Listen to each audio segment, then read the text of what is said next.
ஓம் சக்தி பராசக்தி. என் அன்பு தங்கமே, நீ நேசிக்கும் விரும்பிய உறவு இந்த உண்மையை உன்னிடம் சொல்லியே ஆக வேண்டும் என்று துடித்து கொண்டே இருக்கின்றது. அவற்றை என் மூலமாகவே உனக்கு அனுப்பியிருக்கின்றது.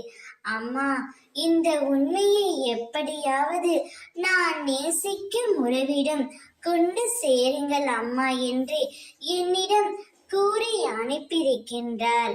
இதை முழுமையாக கேள் தங்கமே.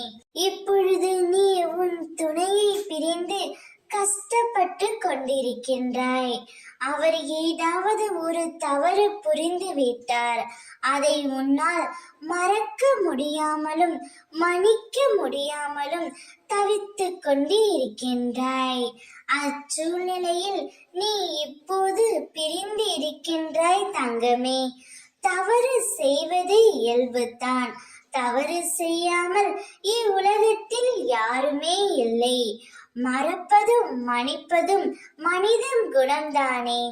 அவர் செய்த தவறை எண்ணி நித்தமும் அவரே வேதனைப்பட்டு கொண்டே இருக்கின்றாய். அவர் பலமுறை உன்னிடம் மன்னிப்பும் கேட்டிருக்கின்றார்.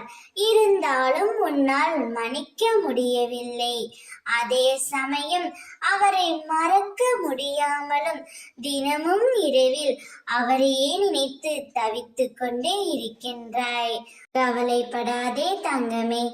நேர்மையாகவும் நிதானத்துடனும் யோசித்துப் பார். அவர் மன்னிக்க முடியாத தப்பையா உனக்கு இழைத்து விட்டார்? அவ்வாறு இருந்தால் கூட அதை மன்னித்து ஏற்றுக்கொள்ளும் மனப்பக்குவத்தை நீ சற்று வளர்த்து கொள்ளத்தான் வேண்டும். அப்பொழுதுதான் உன்னுடைய வாழ்க்கை நன்றாக இருக்கும். ஓம் சக்தி.